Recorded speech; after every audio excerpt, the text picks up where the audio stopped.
नमस्कार शेतकरी मित्रांनो, आज आपण या कोथिंबीरच्या प्लॉटमध्ये आलेलो आहे. शेतकरी मित्रांनो, मी तुम्हाला या व्हिडिओमध्ये बरेच शेतकऱ्याची अडचण येत असते की पहिल्या टप्प्यामध्ये मर होत असते, एक लेवल जर्मिनेशन होत नाही. आता या दिवसामध्ये बघू शकता तुम्ही ह्या शेतकऱ्याने पेरलेला जवळपास 1.5 एकरचा प्लॉट आहे. शेतकरी मित्रांनो, आता या पट्ट्यामध्ये बऱ्यापैकी कोथिंबीर जी आहे जर्मिनेशन झालेली आहे, उगवून आलेली आहे. आज पेरून या कोथिंबीरला जवळपास 16 ते 17 दिवस झालेले आहेत फिक्समध्ये. शेतकरी मित्रांनो, आता हे आम्ही जे थांबलेला पट्टा जे आहे एक लेवल जर्मिनेशन झालेला आहे. कोथिंबीर चांगली उतरावून आलेली आहे, पानं पण फ्रेश आहेत, काळोखी पण जमलेली आहे. शेतकरी मित्रांनो, आता या क्षेत्रामध्ये तुम्ही बघू शकता की आता हे बाजू या पैपाच्या बाजूनं बऱ्यापैकी कोथिंबीर उचलली नाही. तुम्ही इकडे येऊ शकता, इथं जर्मिनेशन झाली नाही. आता कुठं समजा शेतकरी मित्रांनो, आता बघा हे पहिल्या टप्प्यामधून शेतकऱ्याकडून झालेली चूक. आता इथं पाणी थोड्या प्रमाणामध्ये जास्त झालेलं आहे. तर बघा कोथिंबीर थोडं खाल्ल्या बाजून दाखवा, पिवळसर पानं वगैरे दिसू लागल्यात, वाढ पण खुंटलेली आहे. आणि जिथं पाणी जास्त झालेलं आहे उन्हाळ्याच्या दिवसामध्ये टेम्परेचर जास्त असल्यामुळं हे बघा शेतकरी मित्रांनो, हे पानावरती कशा संदर्भात स्क्वॉर्चिंग आलेलं आहे, म्हणजे कडा ह्याचे करपलेले आहेत. म्हणजे ह्याला निक्रोसिस क्लोरोसिसचं प्रमाण असतो, जे अतिरिक्त टेम्परेचर वाढलं की बाष्पीभवनच्या माध्यमातून पानाला शॉक बसण्याचे चान्सेस असतात, म्हणून हे प्रॉब्लेम इथं होत असतो. शेतकरी मित्रांनो, आता स्पेशल तुम्हाला या व्हिडिओमध्ये मर का होत असते, मरसाठी काय उपाययोजना करावं लागेल, आपल्याला काय फवारणी द्यावं लागेल, त्याच्या संदर्भात मी थोडक्यात माहिती देणार आहे. शेतकरी मित्रांनो, जर तुम्ही या चॅनलवरती जर पहिल्यांदाच जर आला असेल तर नक्कीच या चॅनलला पण आणि या व्हिडिओला पण नक्कीच लाईक आणि सबस्क्राईब करा. शेतकरी मित्रांनो, आता बघा हे या पट्ट्यामध्ये या, थोडं तुम्ही इकडे या. तर बघा शेतकरी मित्रांनो,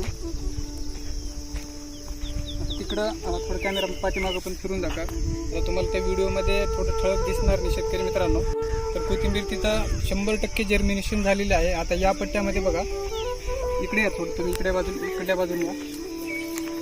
आता बघा शेतकरी मित्रांनो, इकडे जे आहे आता हे पट्टा बघा, पूर्णतः जे आहे कोथिंबीर इथं जर्मिनेशन झालेली आहे, उतरवून आलेली आहे. आता एक बियाणं जे आहे ते संपूर्ण मरून गेलेलं आहे. आणि शेतकरी मित्रांनो, थोडे हे रान जे आहे ते एक लेवल असं झोळ असल्यामुळे तर पाणी साचत असल्यामुळे पण कोथिंबीर इथं गेलेली आहे, पाणी जास्त झालेलं आहे पहिल्या टप्प्यामध्ये.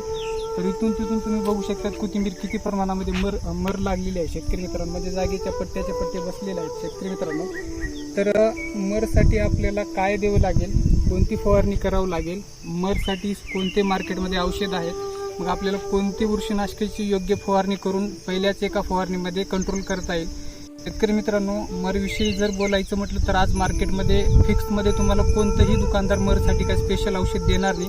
शेतकरी मित्रांनो, मर जे आहे जमिनीमध्ये वाढलेली अतिरिक्त बुरशी असते, ज्याला की आपण फंगस म्हणत असतो, ज्याला पिथियम फ्युजेरियम, हे 2 बुरशी जे आहे वरल्या मातीच्या कक्षामध्ये असल्यामुळं बरेचसे बुरशी जे आहे ते मातीच्या सोबत बॉन्डिंग असल्यामुळं ज्यावेळेस आपण कोथिंबीर पेरणी करणार आहे, ज्यावेळेस पाणी वगैरे जाणार आहे, त्या दरम्यान ते बुरशी ॲक्टिव्ह होऊन पहिल्या टप्प्यामध्ये पिकाला त्या बुरशीला काही खायला मिळत नसल्यामुळे त्याने डायरेक्ट हे पिकाच्या पांढऱ्या मुळाला हल्ला करत असतात. म्हणजे मरचा प्रॉब्लेम तिथं चालू होत असतो. मग तुमचं लगेच पीक जाग्यावरती थांबणे किंवा पिवळे पडून जाणे किंवा जाग्यावरतीच त्याची हाईट थांबणे, मग कुठंतरी जळून जाणे, असे प्रकार होत असतात. शेतकरी मित्रांनो, जर मरसाठी जर आपल्याला जर औषध जर वापर करायचा असेल तर मी तुम्हाला असं काही प्रोडक्टचे नाव सांगणार नाहीत, परंतु 1-2 कंटेंटचे नाव सांगतो. जसं की मार्केटमध्ये आज कार्बनडायझम, मॅनकोझेब आहे, मेटल एक्सेल, एलियट आहे. मग बऱ्यापैकी जर आपण कोथिंबीर ज्यावेळेस आपल्याला माहिती आहे की बुवा या दिवसामध्ये मर होत असते, मर आपल्या ह्या जमिनीमध्ये होऊ लागली, तर कोथिंबीर करायचीच असेल तर योग्य औषधांची, योग्य योग्य बुरशीनाशकाची आपल्याला ज्यावेळेस आपण बीज प्रक्रिया करणार आहे त्यावेळेस आपल्याला बीज प्रक्रिया करावी लागेल. आणि शेतकरी मित्रांनो, जर आपण बरेच शेतकरी जे आहे NPK अन्नद्रव्याचा खताचा वापर करत असतात, तर त्याच्यामध्ये जीवाणुयुक्त खतांचं पण तुम्ही ज्यावेळेस पेरणी करणारी कोथिंबीर त्यावेळेस जीवाणुयुक्त खतांचा पण वापर करत चला, जेणेकरून कोथिंबीरची होणारी झीज जी आहे ती एक लेवल म्हणजे भरून निघेल. म्हणजे 50% जी बुरशी जी आढळणार आहे किंवा वाढ जी होणार आहे ते थांबणार आहे. शेतकरी मित्रांनो, तर असंच नवीन व्हिडिओ माहिती घेण्यासाठी, अशीच संपूर्ण शेतकऱ्यांना पाठवण्यासाठी, बरीचशी माहिती घेण्यासाठी आमच्या चॅनलला लाईक आणि सबस्क्राईब करा. ठीक आहे मित्रांनो, बियाण्याबद्दल, कोथिंबीर संदर्भात अधिक माहिती, याच्या संदर्भात जर तुम्हाला संपूर्ण लागवडीपासून तर एंडिंगपर्यंत जर माहिती पाहिजे असेल तर मोबाईल स्क्रीनवरती नंबर येत आहे, त्या नंबरवरती तुम्ही संपर्क साधू शकता. ठीक आहे मित्रांनो.